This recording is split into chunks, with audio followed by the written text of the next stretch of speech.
How would you describe the way that the tribe has evolved with the rest of the world and Martha's Vineyard and the country itself? Wow, that's a hard question because as tribal people, we are always trying to keep our old ways, our culture, and our traditions, and then also to be part of the non-tribal world. And that's very hard for, I think, all of us. And we say we don't, to decolonize yourself, because we are colonized. Um, we were one of the first tribes, when the Pilgrims came in 1620, we first started knowing about the dominant society, and it didn't hit out west until ages later. So it's hard living in two worlds if you want to keep your culture and your tradition. Um, some tribal members have, they just go with the flow, and some tribal members have one foot here and one foot there.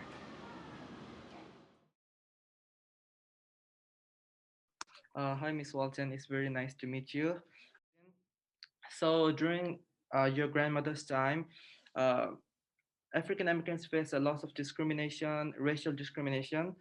So I wanted to ask that when she came to Martha's Vineyard, did she face the same amount of discrimination on the island as Boston, or like how was it, less or more?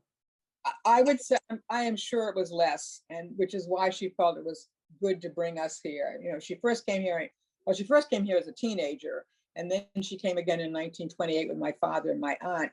And I'm sure that, as you've heard the story or read the story, she was biracial. So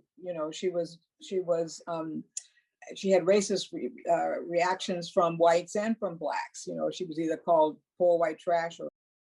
And here on the island, because there was such a general sense of community, I mean, a lot of Portuguese here, a lot of Wampanoags, African Americans who were working here.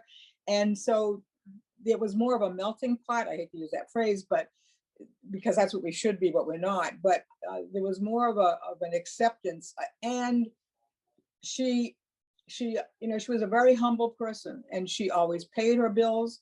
In fact, when she was much older, as she was getting much older in her 90s, I started paying her bills for her. And whenever I came to the island, or when I was here during the summer, I would pay her bills. And I would say, let's mail it. No, I want to go and I want to pay it in person. And I was always like, why are we wasting that kind of time? And I came to realize one time I went to pay her water bill, and I walked into the building, and I said, I'm here to pay the water bill for 12 Myrtle Avenue. And that woman said to me, oh, you must be Luella Coleman's granddaughter.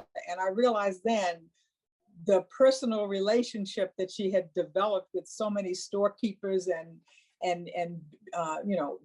businesses, that was of such value. And I've tried to do the same thing as I've come along. Do you believe that there is a lot of racism on Martha's Vineyard specifically? In my experience, there's not a lot. There is some.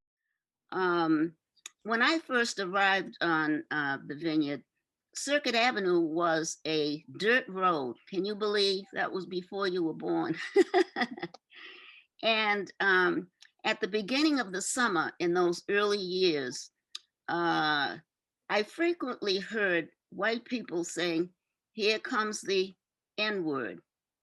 In those early years, Blacks couldn't purchase a home in Vineyard Haven or Edgartown, only in Oak Bluffs, where there were Black domestics lived who worked summers in Edgartown in the homes. Now, I was married in Oak Bluffs in 1951. Now, that's long before you were born.